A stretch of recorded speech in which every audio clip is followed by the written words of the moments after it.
তোমার কি মনে হয় যে বাকিটা ব্যক্তিগত বা তোমার রাজলক্ষ্মী শ্রীকান্ত দর্শকরা আস্তে আস্তে এই ধরনের ছবি থেকে গুটিয়ে যাচ্ছে, সরে যাচ্ছে, চলে যাচ্ছে? বাকিটা ব্যক্তিগত ক্ষেত্রে আমার একটু মনে হয়নি, কারণ দর্শক তো আমি দেখছি দিন দিন বাড়ছে বাকিটা ব্যক্তিগত ছবিটা, সেটা তো। এবং মূলত খুব ইয়াং ছেলেমেয়েরা এটা খুব পছন্দ করে। তখন যারা ইয়াং ছিল এখনও তাদের এই ছবিটা পছন্দ, আবার এখনকার ইয়াং ছেলেমেয়েদেরও তাদেরও পছন্দ, এই হ্যাঁ। ছবিটা খুব পছন্দ। ফলে বাকিটা ব্যক্তিগত রেসপন্স আমি রেগুলার পেতেই থাকি আর কি। রাজলক্ষ্মী ও শ্রীকান্তটা যেহেতু ওই হলে 4-5 দিনে ওই একটা গণ্ডগোল হয়েছিল, তারপরে ওটিটিতে আছে, সেইভাবে প্রচারিত হয় না। কিন্তু আমি মনে করি না কমে যাচ্ছে, যেটা হচ্ছে যে পৌঁছানো যাচ্ছে না। আমাদের কাছে সব আছে কিন্তু আমরা পৌঁছতে পারছি না। সেই পৌঁছনোটা, সেটা সোশ্যালি, মানে শুধু সিনেমার ক্ষেত্রে না, যে জিনিসগুলো ধরুন আমরা ভাবি ভালো, সেই জিনিসগুলো আমরা কিছুতেই পৌঁছে দিতে পারছি না। এইটা একটা ওভারঅল সমস্যা।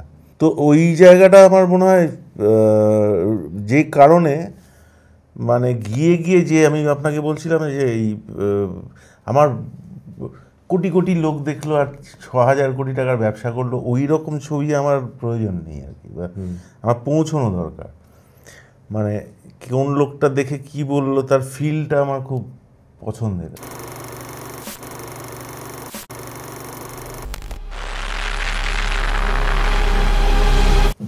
নমস্কার, শুরু করছি আমাদের পডকাস্ট মুখে মুখে নতুন এপিসোড। আজকে আমাদের সঙ্গে রয়েছেন খুব আমাদের এখনকার সময়ের অত্যন্ত গুরুত্বপূর্ণ একজন ফিল্ম মেকার, নাম প্রদীপ্ত ভট্টাচার্য।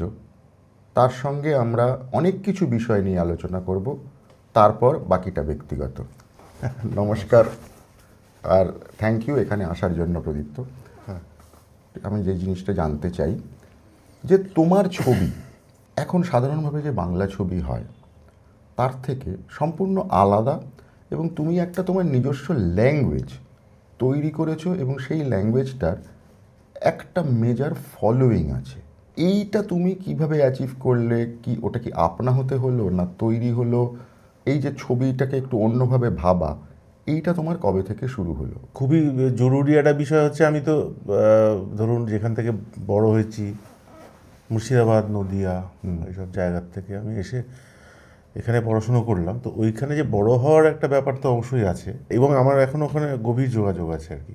ফলত খুবই জরুরি একটা বিষয় প্রথম থেকে ধরে নিয়েছিলাম যে আমি যেখান থেকে এসেছি সেখানকার গল্প যাতে বলতে পারি, এটা একটা খুবই আমার একটা ইম্পর্টেন্ট ব্যাপার আর কি। সেটা তুমি বেশিরভাগ সময় বলেছো। হ্যাঁ। তো আর দ্বিতীয় হচ্ছে, যখন আমি এখানে ইনস্টিটিউশনে পড়তে শুরু করলাম, সেটা আমার খুব জীবনের একটা টার্নিং পয়েন্ট। আমি তো জানতামই না যে ফিল্ম পড়ানো হয়। প্রচণ্ড পছন্দ করতাম সিনেমা দেখতে, কিন্তু সিনেমা যে পড়ানো হয় সেটা কলকাতায় এসে জানতে পারলাম। তারপর নতুন SRFTI তখন খুলেছিল, কিছুদিনের জন্য বন্ধ ছিল। তখন রূপকলাটা খোলার ফলে আমার সুবিধেই হলো যে ছবিগুলোকে আমরা দেখতাম, এবং যেটা হতো যে বাইরে যে ছবিগুলো দেখতাম মনে হতো আমার আর কি, সেইগুলোর সঙ্গে আমি খুব একটা মিল পেতাম না আর কি। মানে যে ছবিগুলো তুমি রূপকলা কেন্দ্রে দেখতে। হ্যাঁ, মানে আমাদের তো ক্লাসিক ছবি, ধরুন ঋত্বিক ঘটকের ছবি বা সত্যজিৎ রায়ের ছবি, মৃণাল সেন, মানে বাংলা যে ছবিগুলো, মৃণাল সেন, তরুণ মজুমদার বা অজয় কর, এই যে ছবিগুলো দেখছি, বা বাইরে যে ছবিগুলো দিয়ে আমি খুবই প্রভাবিত। বাইরের কোন কোন ডিরেক্টর, কোন ছবি থেকে তুমি প্রভাবিত? আমি একটা ভয়ঙ্কর প্রভাবিত হয়ে পড়েছিলাম লার্স ফন ট্রায়ারের। আচ্ছা। মানে আমি যখন কলকাতা ফিল্ম ফেস্টিভ্যালে প্রথম ডগমা ফিল্মসগুলো দেখি, তখন আমি ওই লার্স ফন ট্রায়ারের ইডিয়ট, সেটা তো অনেক বছর আগে, যখন ওই ডগমা ফিল্মের একবার একটা সেপারেট সেপারেট সেগমেন্ট ছিল। হ্যাঁ, সেটা আমি তখন ইনস্টিটিউশনে পড়ছো, হ্যাঁ, তাই বলো, পড়ছি। তখন ওইটাতে আমি খুব, মানে ওই মেকিং মানে স্টাইল, ডগমা স্টাইলটা অফ ফিল্ম মেকিং। আর আমার এমনি ভালো লাগার ফিল্ম মেকার বলতে বলতে পারেন ব্রেসো, আমার খুবই মানে পছন্দের, কিন্তু সেটা আমি ওইভাবে অ্যাডাপ্ট করতে চাইনি। না আমি ওরকমভাবে বানাবো বা এরকম, ফলত বিভিন্ন রকম মিলেমিশে একটা তৈরি হয়েছে আমার ছবি। যে তুমি বড় হয়েছো মুর্শিদাবাদ, নদিয়া, এই সমস্ত জায়গায়, তোমার ছবিতে ঘুরে ফিরে ছবি হোক বা টেলিভিশন ফিল্ম হোক, এই জায়গাগুলো ফেরত আসে। তোমার মুর্শিদাবাদ, তোমার নিজের জায়গা, ওটা তেহট্ট সম্ভবত নাকি? তেহট্ট, নদিয়া, তেহট্ট, বহরমপুর, এই যে জায়গাগুলো ফেরত আসে, এই জায়গায় তুমি শ্যুট করো যখন, তখন কি তুমি স্পেশালি নিজে কোনো আত্মিক যোগাযোগই বলি বা কমিউনিটি যোগাযোগ বলি, মানে যেটা তুমি ওখানকার লোকেদের চেনো জানো, এটার জন্য তোমার এক্সট্রা কোনো সুবিধে হয়? প্রচণ্ড সুবিধে। তার কারণ আমি প্রথম যে ছবিটা করেছি ধরুন বাকিটা ব্যক্তিগত, সেটা 2010-এ শ্যুট করেছি। 2025-এ এসে কিন্তু ওরা এখনও আছেন আমার সঙ্গে, এবং তারা আমার বন্ধু আত্মীয় দাদা পরিচিত পরিজন আর কি। তারা কিন্তু জানেন শুটিং কেমন করে হয়, ফলত কী করে কখন কল টাইম হয়, কখন প্রোডাকশানে খাবার দিতে হয়, সিং সাউন্ড হলে কী হয়, আলো করলে কীভাবে হবে, হ্যাঁ, অ্যাক্টর অ্যাক্ট্রেস তারা থাকলে কি করতে হয়, ক্রিউ মেম্বারদের সঙ্গে কীভাবে কী করতে হয়, পুরো জিনিসটা লজিস্টিক্যাল পার্ট। ফলত এটা প্রোডাকশানেরও সুবিধে, প্লাস আপনি ছবিটা নিজের লোকেদের সঙ্গে করছেন। আপনি আমার ক্রিউ মেম্বাররাও তো বেশিরভাগই, বা যারা কাস্ট আমার ওই সবাই অনেক দিনকার পরিচিত আর কি, এবং তার অনেক সময় ক্রুও। হ্যাঁ, তারা অনেক সময় ক্রিউ মেম্বারও। ফলত ওইভাবেই মানে সবাই মিলে একসাথে ছবি করার ওই একটা আনন্দ পেয়ে ওইগুলো যখন হয় না, আমার ছবিগুলো একটু ঘেঁটে যায়। আমি তোমার প্রথম television film Pinky I love you, if I am not mistaken, right? আমার মনে আছে আমি তখন এই ছবিটা তারাতে দুবার দেখানো হতো, একটা হচ্ছে সন্ধেবেলার দিকে, একটা হচ্ছে রাতের দিকে। আমি রাতের দিকে ছবিটা দেখেছিলাম। আমার সাথে তোমার তখন পরিচয় নেই। আমার মনে আছে ছবিটা শেষ হওয়ার পরে আমি ফোন করেছিলাম অপরাজিতাকে। অপরাজিতা তখন আমার সাথে রেগুলার প্রথমা করে। আমি অপরাজিতাকে ফোন করে বলছি, এই ডিরেক্টরটা কি, আমি তো চিনি না। তো অসম্ভব ভালো লাগলো ছবিটা, মানে এরকমভাবে ভাবা, এরকমভাবে শর্ট টেকিং। তখন আমাকে বললো, মনে আছে আমার, যে তুমি ফোন করবে, আমি তোমার নাম্বার দিচ্ছি। তো ওই যে তোমার সাথে আমার পরের দিন সকালে কথা হলো, ওইটার সঙ্গেই আমি মানে তোমার সাথে আমার একটা পরিচিতির সূত্রপাত হলো আর কি। তারপরে তো ঠিক আছে, যা হবার হবে। আমি তোমার এই পিঙ্কি আই লাভ ইউ থেকে তোমার এই যে জার্নিটা শুরু হলো, এই জার্নিটা আমার কাছে প্রচণ্ড ইন্টারেস্টিং লাগে।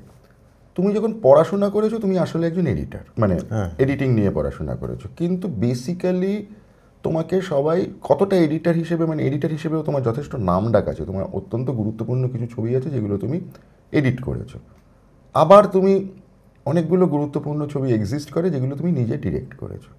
কোনটাতে তুমি বেশি মনে করো যে তুমি কমফোর্টেবল এবং সাবলীল, তুমি যখন এডিট করছো না তুমি ডিরেকশন দিচ্ছ? দুটোই আমার রক্তের মধ্যে আছে, মানে সিনেমার ব্যাপারটা খুবই আমার পছন্দের, ছোটোবেলার থেকেই আর কি। মানে এই ধরুন এই স্টুডিওর মধ্যে আছি, এটাও আমার খুব ভালো লাগে, আবার শুটিং করছি সেটাও চমৎকার লাগে আর কি, বা লিখছি, বা পুরো জিনিসটাই আমার খুবই, ওটা না থাকলে হবে না আর কি, এরকম একটা বিষয় আছে। মানে এটা তোমার জীবনে ঢুকে গেছে? হ্যাঁ হ্যাঁ, আমি তো ছোটো থেকে, মানে আমি মানে ছোটোবেলা ধরুন তখন বহরমপুরে খুব কারেন্ট যেত, বাড়িতে ধরুন টিভি ছিল না, এবার মঙ্গলবার সন্ধ্যেবেলায় সিনেমা দেখাতো। এবার ক্লাস কেটে এই আমাদের টিউশন থেকে ওখান থেকে কেটে ওষুধের দোকানে একটা টিভি থাকতো, সেখানে ভিড় করে লোকে টিভি দেখতো, সেইখানে লুকিয়ে লুকিয়ে টিভি সিনেমা দেখতাম। সে হলে বা তাঁবুতে হোক, বা ভিডিও প্রদর্শনী হোক, বা এ হোক, এত সিনেমা দেখতাম। বাবা যখন কলকাতা পাঠিয়ে দিল, তখনও আমি হাজরা মোড়ে আপনার তখন ওইভাবে 4টে করে শো হতো, 12টা 3টে, 3টে 6টা, 6টা 9টা। এবার আমি 4টে শোই দেখতাম। কলকাতায় হেঁটে কবে, মানে তোমার বাবা কেন পাঠিয়ে দিল? বাবা বললেন যে তোর কিছু হবে না এখানে, তখন প্রচণ্ড খেলাধুলো করতাম আর কি। তো বললেন যে এখানে কিছু হবে না, এখানে তো কলকাতা দিকে কিছু একটা করে নে টাইপের, মানে প্রায় তাড়িয়ে দিল একদম জোর করে। এবারে এখানে ছুটিতে গেলেও বলতে কবে যাবি কলকাতা, এরকম করে। মানে সে সময় খুব খারাপ লাগতো, এখন ঠিক আছে আর কি। মানে সেটা কারণটা কি ওইটা শুধু? কারণ একটা হচ্ছে এইচএসে খারাপ রেজাল্ট হয়েছিল উচ্চ মাধ্যমিকে, তো তখন বাবা ধরেই নিল যে গেল বহরমপুরে সঙ্গী সাথী এবং সমস্ত কিছু। আর আরেকটা ইম্পর্টেন্ট পার্ট হচ্ছে তখন আমি 7-এ চলে এসেছি, তখন না বহরমপুর একটা খুব পলিটিক্যাল টার্মোয়েল চলছে।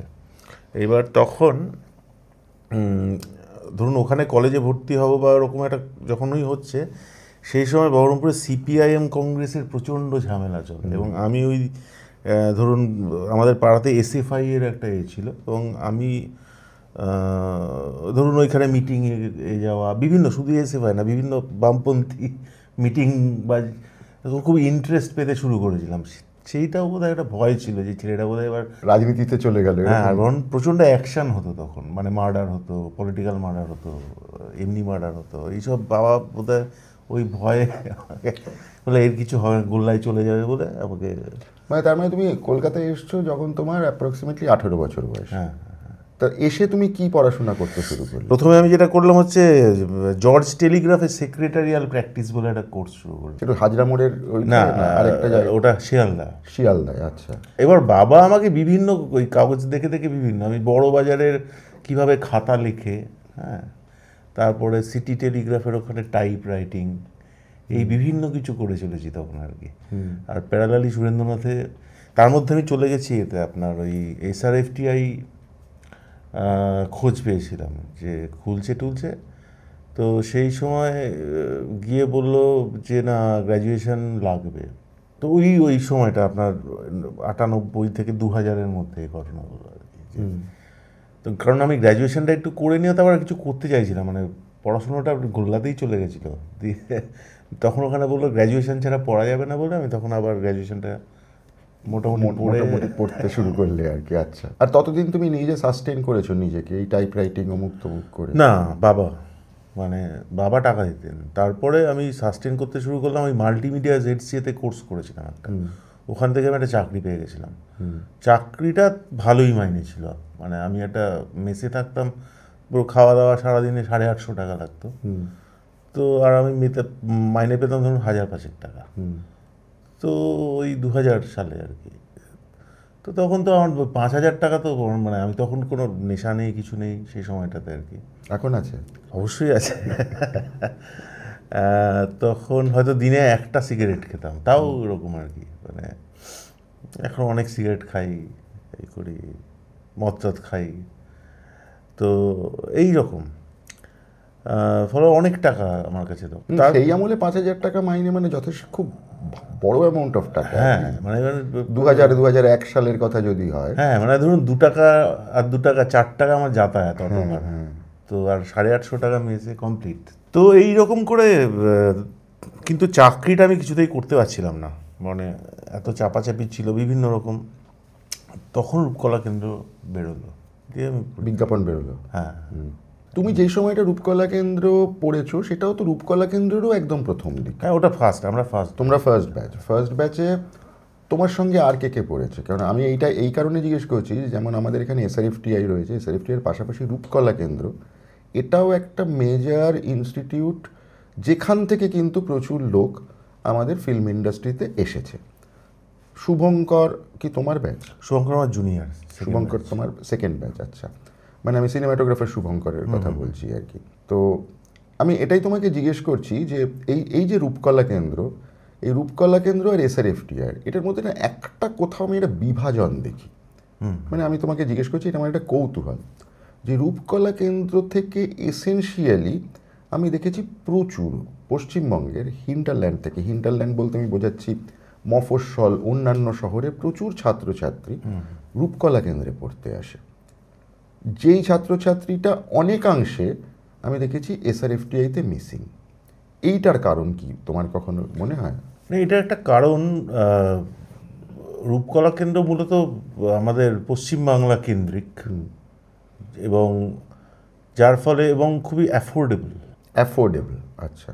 2 বছরের, এবং যে টাকাটা লাগে, এবং বাংলা ভাষায় পুরো পড়ানো হয় মূলত। তো যে সাধারণ ছাত্রছাত্রী ধরুন মফস্বল বা গ্রাম, তারা এসে কোনোভাবে এটা রিলেট করতে পারে। আর SRFTI-টা তো ধরুন ন্যাশনাল তো বটে, ইন্টারন্যাশনাল খানিকটা, এবং সেখানে ধরুন অনেকটা বেশি কম্পিটিশন পেতেও, মানে চান্স পেতেও, হয়তো ওইখানে ওরকম একটা বিরাট একটা কসমোপলিটান ব্যাপার স্যাপার আছে।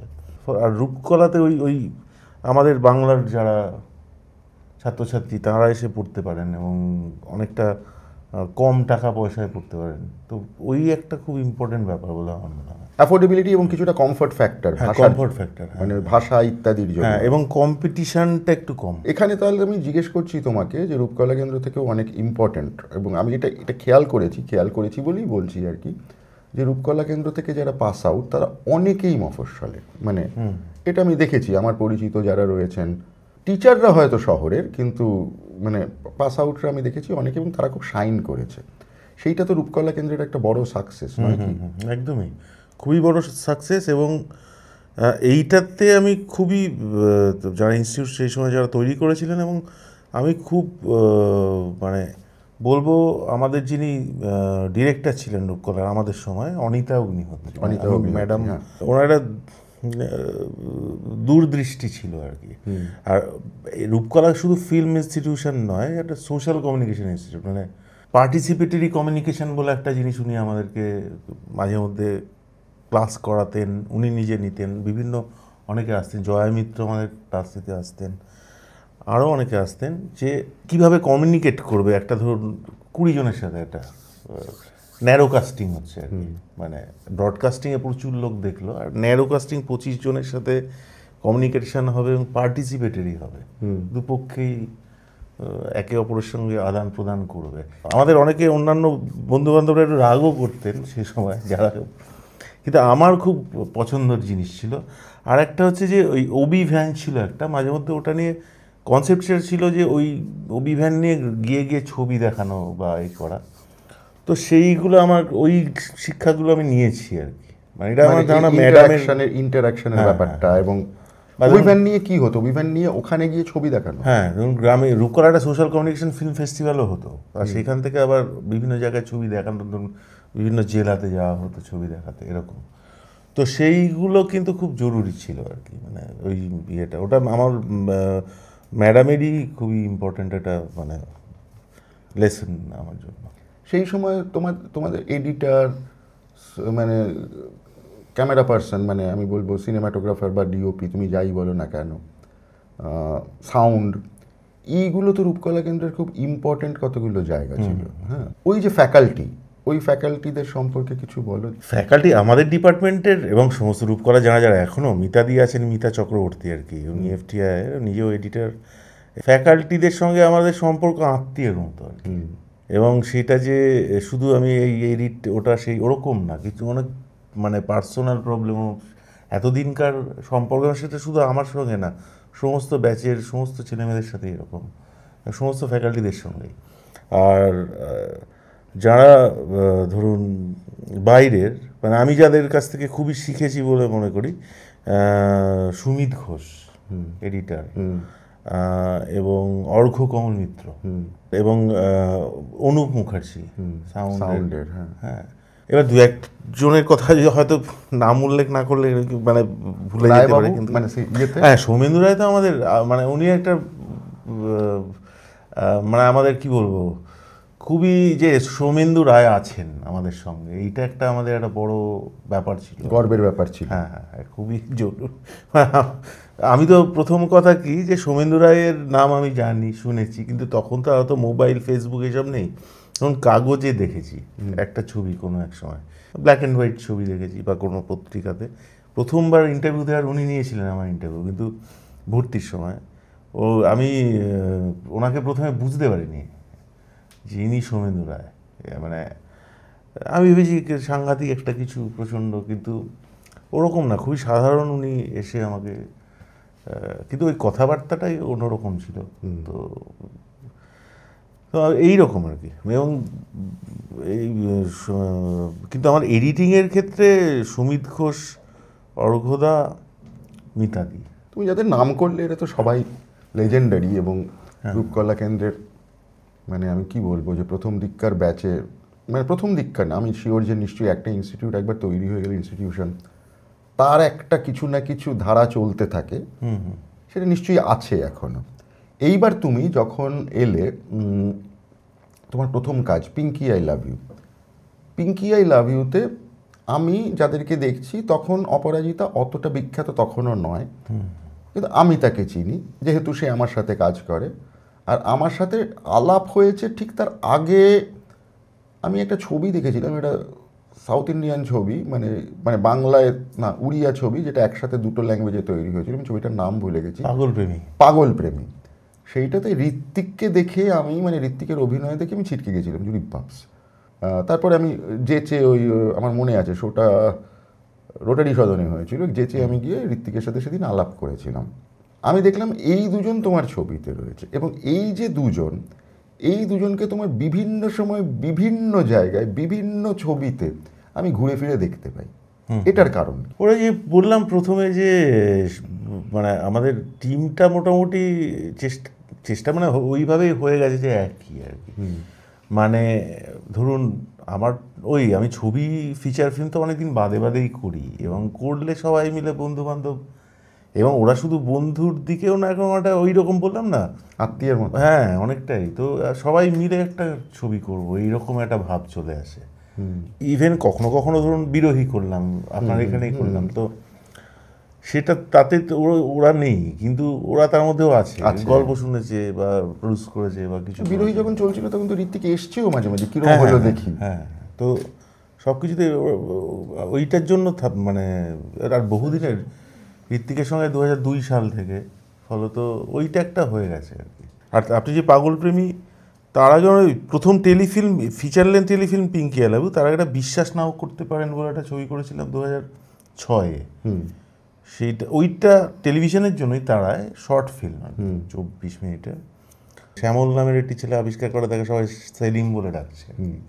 মানে নাম চেঞ্জ হয়ে গেলে, হিন্দু থেকে মুসলমান হয়ে গেলে কি হতে পারে, তো সেই রকম একটা জায়গা নিয়ে ওই ছবিটা খুব তখন একটা পপুলার হয়েছিল আর কি। তো তারপর আমাকে তারা ওই পিঙ্কি আলাবিটা করতে দেয়। তো সেই সময়টা আমি আর ঋত্বিক একসাথে থাকি, মানে অনেক দিন ধরে একই বাড়িতে থাকতাম, তো সেই মানে ওই কারণে ওটা হলো আর কি। মানে ঋত্বিকের সঙ্গে বন্ধুত্ব, মানে আমি যেদিন ভর্তি হই সেদিন থেকে ওর সঙ্গে আলাপ হয়েছে। তারপর আস্তে আস্তে অপরাজিতার সঙ্গে বন্ধুত্ব হলো, করে করে এখন এই ছবি নধরের ভেলা করেছি, তো সেটাতে ঋত্বিক অপরাজিতা দুজনেই আসে। ঋত্বিক অপরাজিতা আছে, অমিত আছে, শতাক্ষী, সায়ন, মানে ঘুরে ফিরে তোমার সাথে যারা কাজ করে তারাই আছে। এবার প্রিয়াঙ্কা একমাত্র প্রথম আমি প্রিয়াঙ্কার সঙ্গে কাজ করলাম আর কি, মানে আমাদের প্রিয়াঙ্কা সরকার। তাহলে যেখানটায় ঢুকতে চাই সেটা হচ্ছে এই যে তোমার এই যে কমিউনিটি ফিলিং, তোমার এর মধ্যে আরেকজন সায়ন, যেমন তোমার ওই রাজলক্ষ্মী ও শ্রীকান্ত, সেইখান থেকে আমি দেখছি সায়ন তোমার একটা রেগুলার ফিচার হয়ে যাচ্ছে তোমার যাবতীয় কাজে। আর মাঝখানে তোমার যখন জির জন্য, মানে জি ওগুলো কি ছিল, জির যে টেলিফিল্ম, জি অরিজিনাল ওই ফিল্ম ফর টেলিভিশন বা কিছু একটা নামে, সেখানে দুটো ছবিতে একটাই করেছি জিতে, ওই রাহুল ঋত্বিক দুজনেই আছে। রাহুল ঋত্বিক দুজনেই আছে। পরে রাহুলের সঙ্গে আমি স্টাক বলে একটা শর্ট ফিল্ম, আর রাজলক্ষ্মী ও শ্রীকান্ত। হ্যাঁ, রাজলক্ষ্মী ও শ্রীকান্ত। তুমি রাহুলকে একদম একটা অন্যরকম চরিত্রে ভাবা, যেটা তোমার ওই ইয়েতে রয়েছে, ওই টেলিভিশন ফিল্মটায় রয়েছে, প্লাস তোমার ওইখানে এরকম একটা অদ্ভুতভাবে ভিলেনের ভূমিকায় দাঁড় করানো, সেইটা তোমার, যেটা তো সাধারণভাবে ওকে দেখলে কখনো মনে হয় না যে ও একটা ভিলেনের চরিত্র করতে পারে। না, মনে হয় না। কিন্তু যেটা হয় যে ধরুন রাহুলকে আমি জিজ্ঞেস করলাম তুমি কি এরকম করবে, কারণ রাহুলের সঙ্গে আমার খুব বন্ধুত্ব তৈরি হয়েছে আর কি, ওই আপনার 2016 সাল থেকে। তো ও খুব বলে হ্যাঁ তো কোনো অসুবিধাই নেই, আমি করবো, চলো তাহলে একটু দেখি এরকম করে মানে ফলত। কারণ ধরুন সায়নকেও যে ইন্দ্রনাথ বলে কখনো মনে হবে না, মানে শরৎচন্দ্র ইন্দ্রনাথ, কিন্তু ঠিক আমার মনে হয় যে না, ওই ইন্দ্রনাথটা হতে পারে, ভালোভাবেই করেছে আর কি। আমি জানি না, মানে তোমার রাজলক্ষ্মী ও শ্রীকান্ত দেখলে অনেকে রাজলক্ষ্মী ও শ্রীকান্ত বলেই মনে করবে না, সেটাও হতে পারে। হ্যাঁ হ্যাঁ হ্যাঁ, একদমই। হ্যাঁ, কারণ তুমি যেভাবে করেছো, আর গল্পটার দুটো এন্ডিং, মানে একটা গল্পের দুটো এন্ডিং, এবং তুমি দুটোই রেখেছো ছবিটায়, এবং এটা তো সাধারণভাবে খুব স্ট্রেঞ্জ, মানে আমাদের বাংলা সিনেমাতে এই ধরনের কাজ হয় না। এটা তো একটা মেজর এক্সপেরিমেন্ট, মানে এক্সপেরিমেন্ট বলবো বা আমি অ্যাচিভমেন্টই বলবো, যে এটা কেউ করতে সাহস করেছে। তো এটাতে দর্শক রেসপন্স তোমার কীরকম মনে হয়? তোমার কেন তোমার কি মনে হয় যে বাকিটা ব্যক্তিগত, বা তোমার রাজলক্ষ্মী শ্রীকান্ত, দর্শকরা আস্তে আস্তে এই ধরনের ছবি থেকে গুটিয়ে যাচ্ছে, সরে যাচ্ছে, চলে যাচ্ছে? বাকিটা ব্যক্তিগত ক্ষেত্রে আমার একটু মনে হয়নি, কারণ দর্শক তো আমি দেখছি দিন দিন বাড়ছে বাকিটা ব্যক্তিগত ছবিটা, সেটা তো, এবং মূলত খুব ইয়াং ছেলেমেয়েরা এটা খুব পছন্দ করে।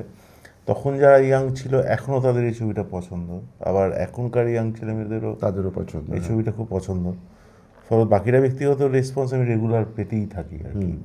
রাজলক্ষ্মী ও শ্রীকান্তটা যেহেতু ওই হলে 4-5 দিনে একটা গণ্ডগোল হয়েছিল, তারপরে ওটিটিতে আছে, সেইভাবে প্রচারিত হয় না, কিন্তু আমি মনে করি না কমে যাচ্ছে, যেটা হচ্ছে যে পৌঁছানো যাচ্ছে না। আমাদের কাছে সব আছে কিন্তু আমরা পৌঁছতে পারছি না।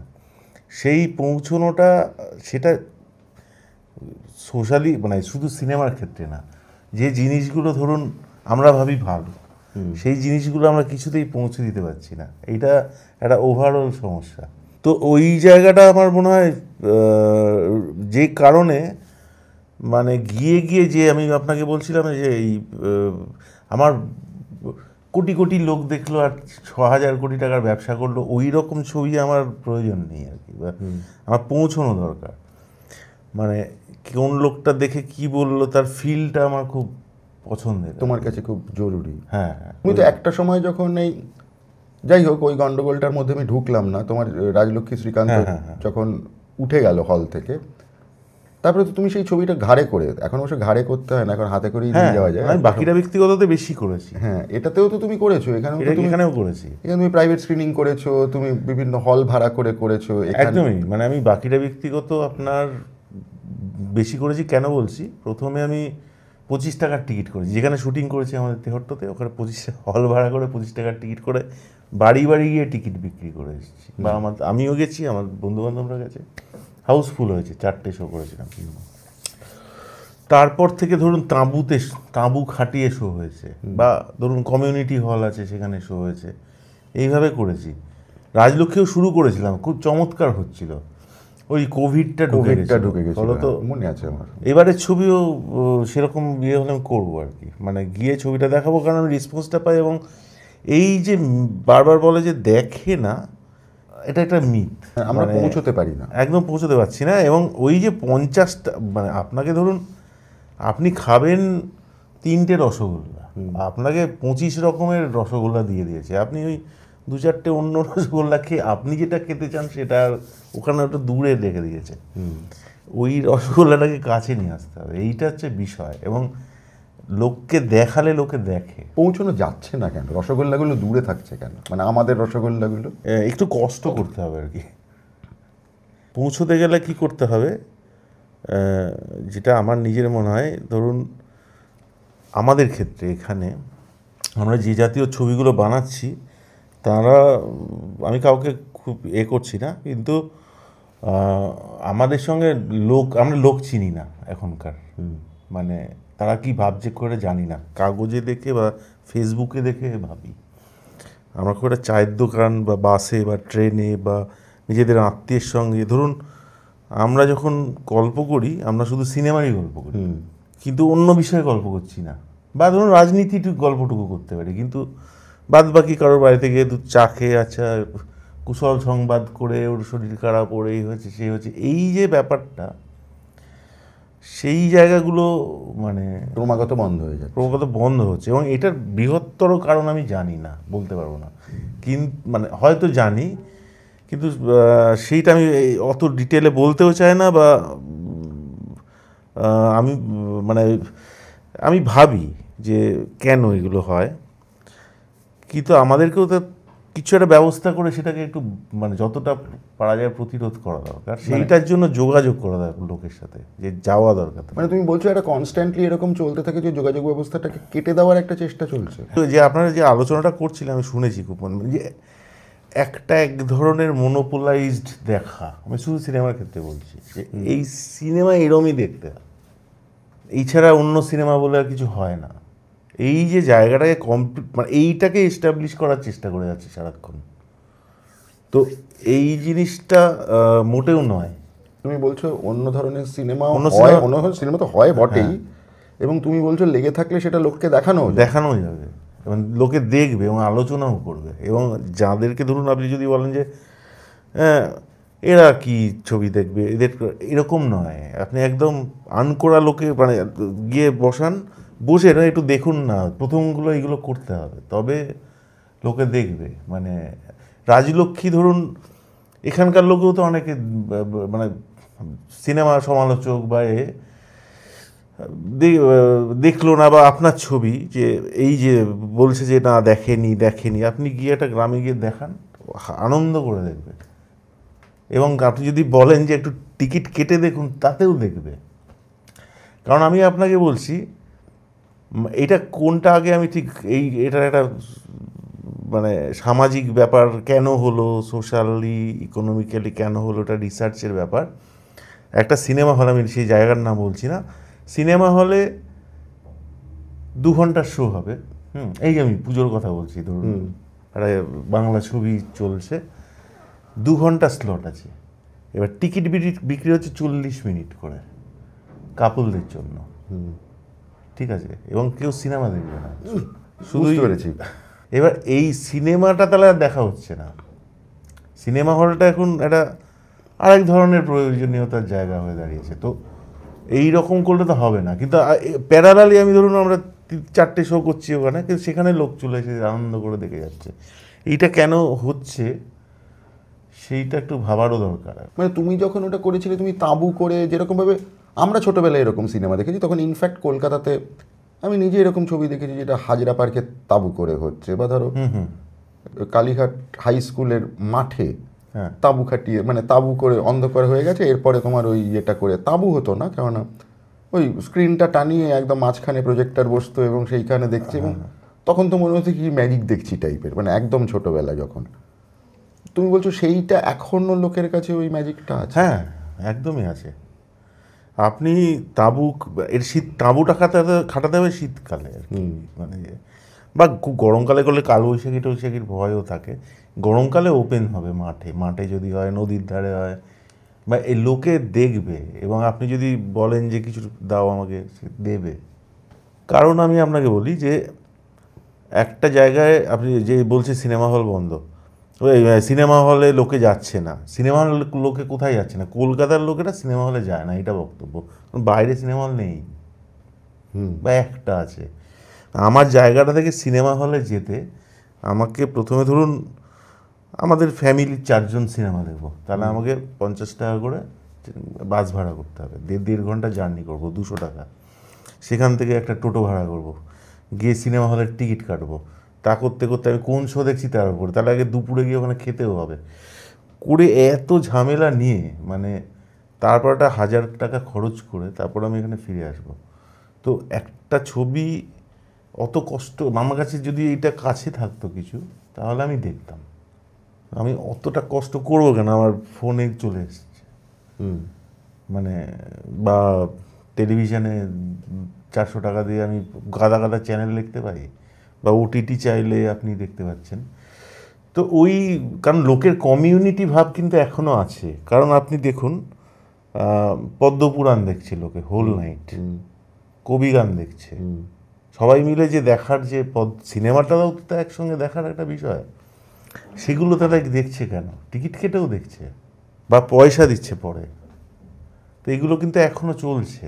তো সিনেমাটা কেন এরকম হচ্ছে, সেই জায়গাটা একটু দেখা। আমরা ঘুরে ফিরে সিনেমা যাচ্ছে না। হ্যাঁ, সিনেমা যাচ্ছে না, মানে আমরা পৌঁছে দিতে পারছি না রাগা। মানে তুমি তো সেই একদম আদিকালের সিনেমার আমলে ফেরত যেতে বলছো, যে আমরা প্রজেক্টর তো এখন আর ঘাড়ে করতে হয় না, তাহলে সুটকেসেই ঢুকে যাবে। প্রজেক্টরও তো এইটুকু হয়ে গেছে যে নিয়ে গিয়ে হলের মাঝে ওই একটু ঢেঁড়া পিটিয়ে শুরু করে দিলে হয়ে যাবে।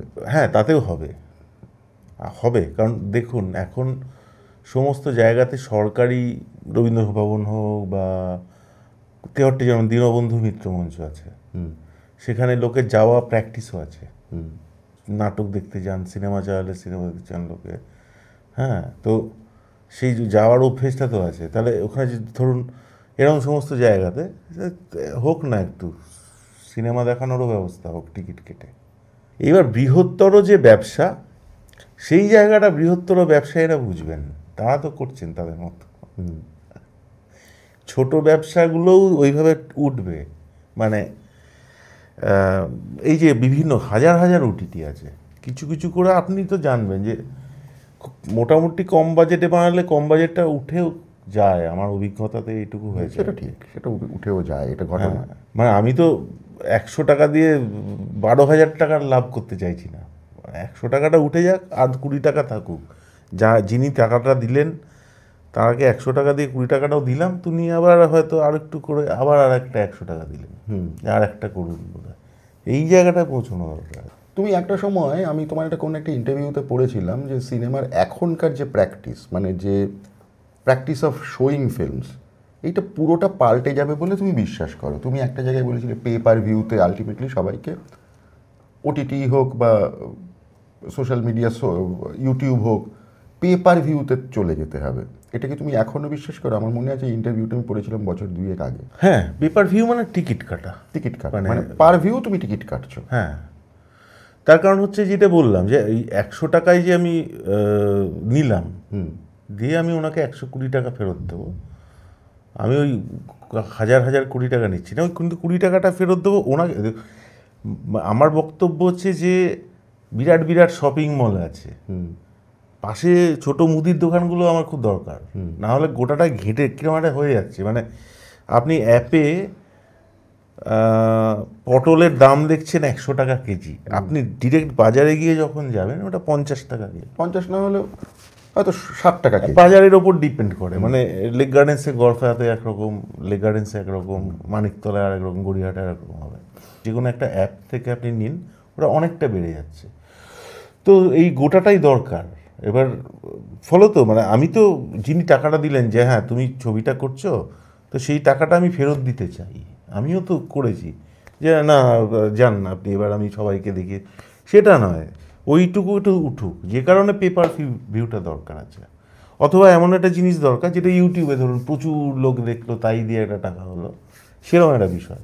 তো এইখানে একটা জিনিস তোমায় বলছি যে এই জিনিসটা যে তুমি বলছো আমি বুঝতে পারছি, এই মডেলটা যে এক্সিস্ট করতে পারে, মানে এইভাবে যে সিনেমা দেখানো সম্ভব সেটা আমি বুঝি, কিন্তু এইটা করতে গেলে এক ধরনের সাংগঠনিক ক্ষমতা লাগে, মানে তৈরি করতে লাগে। এবং আরেকটা জিনিস থাকে, মানে বাঙালি কেন যে কোনো মানুষেরই যেটা থাকে, যে সেটা হচ্ছে যে আগে আরেকটা কেউ করুক না, তারপরে আমি ওই পথে যাব। তো এই পথটা তুমি বেছে নিচ্ছ না কেন, যে তুমি শুরু করো? না, আমি তো প্রত্যেকবারই এটা করি এবং আমি তো শুরু করবই, মানে এটা নিয়ে কোনো নির্দ্বিধায় থাকবেন। এখন ঘটনাচক্রে আমি অনেক কম ছবি করি, সেইটা একটা অসুবিধাজনক। এই ছবিটা যখন মানে আমি যদি প্রতি বছরে একটা করে ছবি করতাম তাহলে হয়তো আরও অনেক এগিয়ে যেতাম, কিন্তু আমি ছবির সংখ্যা আমার কম, অনেক সময় লাগে একটা ছবি করতে। তো সে আমি এবারের ছবিতে আমি করবো এটা। মানে নজরের ভেলাতে? হ্যাঁ, তোমার নজরের ভেলা তুমি আশা করছো 2026-এ রিলিজ হবে? আশা করছো এই কারণে বলছি যে কারণ আজকাল কিছুই বলা যায় না। হ্যাঁ, কিছুই বলা যায় না। হ্যাঁ, এই জায়গায় দাঁড়িয়ে আমি তোমাকে বলছি যে তুমি নজরের ভেলা সম্পর্কে কিছু বলো, যে এই একটা যে বাংলা ছবি যেটা ঘুরে এলো এত বড় একটা ইন্টারন্যাশনাল ফিল্ম ফেস্টিভ্যাল থেকে, রটারডাম থেকে, তো এইটা তুমি কি মনে করো যে তোমার রটারডাম গেছিলে তো তুমি? হ্যাঁ, রটারডামে গিয়ে তোমার এই যে ইন্টারন্যাশনাল ফিল্ম ফেস্টিভ্যালের অভিজ্ঞতাটা কীরকম? ইন্টারন্যাশনাল ফিল্ম ফেস্টিভ্যাল হিসেবে মানে ফিল্ম ফেস্টিভ্যাল আমি খুব কম যাই, আর মানে কলকাতা ফিল্ম ফেস্টিভ্যাল বা কেরালা বা কয়েকটা ফেস্টিভ্যালে গেছি। সাধারণভাবে আমি কোনো ফেস্টিভ্যালে সিনেমা পাঠাতাম না আগে। তো যাই হোক, রটারডামে যাওয়ার ফল তো আমার কাছে তো খুব বড়, খুবই বড় ফেস্টিভ্যাল, এবং সেইটা গিয়ে আমার বিভিন্ন রকম অভিজ্ঞতা হলো। এক হচ্ছে রটারডাম এমন একটা ফেস্টিভ্যাল সবাইকে ওয়েলকাম করে, বিভিন্ন ধরনের ছবি, বিভিন্ন ধরনের মানুষ, এবং তাদের সাথে কথা বলা এবং তাদেরকে ছবি দেখে তাদের যা রিয়াকশান, সেটা তো একটা আরেক ধরনের রিয়াকশান। মানে আপনি ভারতীয় হলে, মানে আমি ধরুন অবাঙালি হলেও আর কি, ছবির সঙ্গে একটা কানেকশান বুঝতে পারে আর কি, যেরকম। কিন্তু কমপ্লিটলি একদম বিদেশি লোকজন তারা কীরকম রিয়্যাক্ট করছে সেটা আমার কাছে খুব ইন্টারেস্টিং লেগেছে আর কি। মানে আমাকে একজন বললেন যে, জড়িয়ে হাতটা ধরে বললেন যে আপনার ছবির আমি অনেক কিছু বুঝতে পারিনি, কিন্তু আমার অসম্ভব ভালো লাগলো, কিন্তু আপনাকে আর জিজ্ঞাসা করে আমি ডিস্টার্ব করতে চাই না, বলে আবার আমাকে জড়িয়ে বলে আমি নিজেই বার করব, যে আমি আবার আরেকদিন স্ক্রিনিং ছিল ওখানে যাব, এই বলে গেলেন। বিভিন্ন লোক বিভিন্ন কিছু অদ্ভুত অদ্ভুত, এই আওয়াজটা কিসের, ওইটা কেন তুমি ব্যবহার করলে, এই খুবই ভালো আমার অভিজ্ঞতা। তোমার কি প্রেস ইন্টারাকশনও ছিল? প্রেস ইন্টারাকশন না, পুরো অডিয়েন্সের মধ্যে কিছু প্রেস ছিল। এটা খুব ইন্টারেস্টিং, কারণ ওই যে বিদেশিদের দেখার চোখটা আমাদের থেকে তো একটু আলাদা।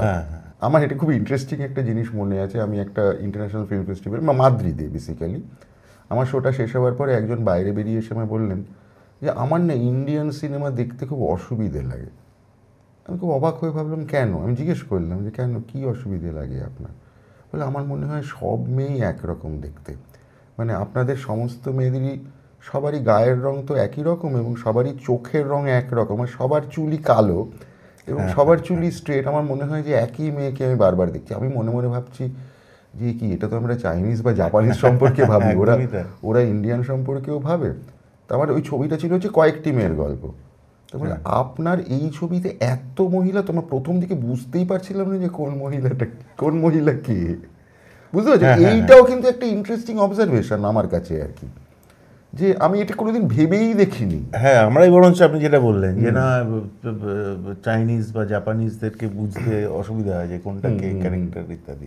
এই যে ধরনের এক্সপিরিয়েন্সটা হয়, হ্যাঁ, সেইটা একটা খুবই, আর ওখানকার লোকজন খুব হেল্পফুল, খুব হেল্পফুল। সেটা এন্টায়ার ইউরোপেই, মানে মেইনলি এন্টায়ার ইউরোপে, মানে বেশিরভাগ জায়গাতেই মানুষ খুব হেল্প করে এবং মানুষ সোশ্যালও। হ্যাঁ হ্যাঁ, আমাদের থেকে বেশি বোধ হয়, অনেক বেশি সোশ্যাল। হ্যাঁ, এবং সব খুব, মানে গাড়ি খুব কম, সাইকেল প্রচুর, সাইকেলই এবং ট্রাম সারাক্ষণ এটাই চলছে। আর প্রচুর লোকে হাঁটার প্রচুর স্পেস, নিশ্চিন্ত মনে হাঁটা যায়। আমাদের এখানে রাস্তায় যেরকম মনে হবে ভিডিও গেম খেলছি, এইখান দিয়ে ওই রকম করে এই ব্যাগ পেছন থেকে সামনে থেকে, ওইখানে ওই মানসিক স্থিরতাটা আপনি রাখতে পারবেন না।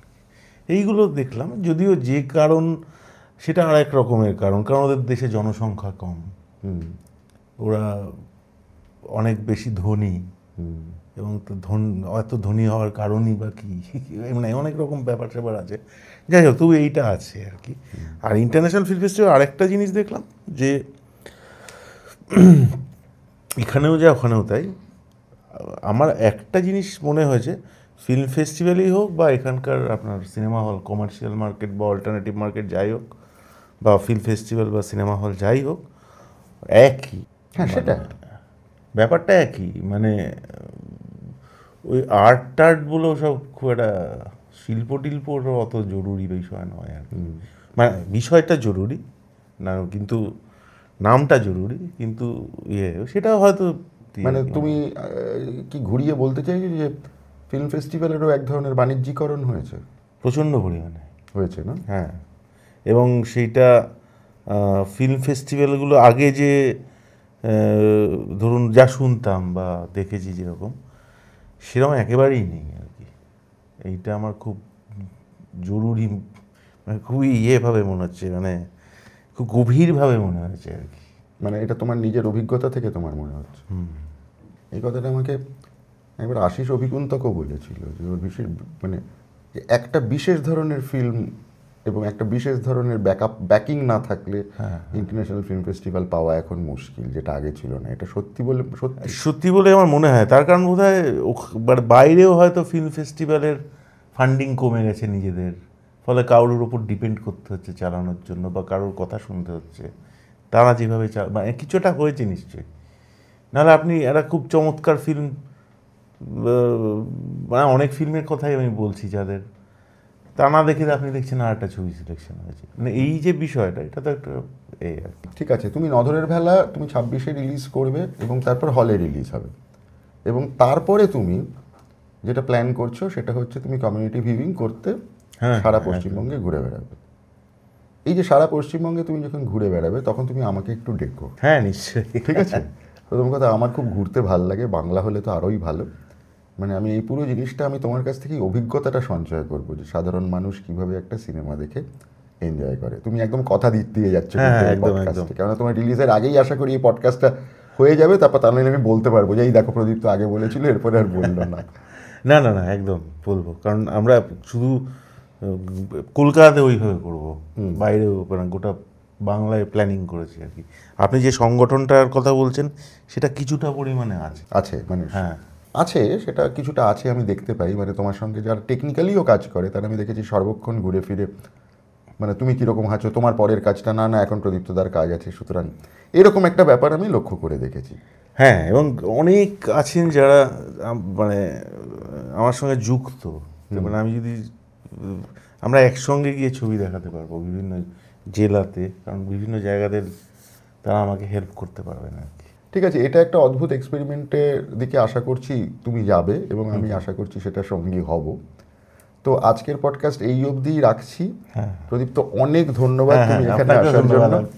আচ্ছা, আপনারা আমাদের পডকাস্ট মুখে মুখে যদি দেখেন, আপনাদের ভালো লাগলে আপনারা লাইক করবেন, শেয়ার করবেন এবং আমাদের চ্যানেলকে সাবস্ক্রাইব করবেন।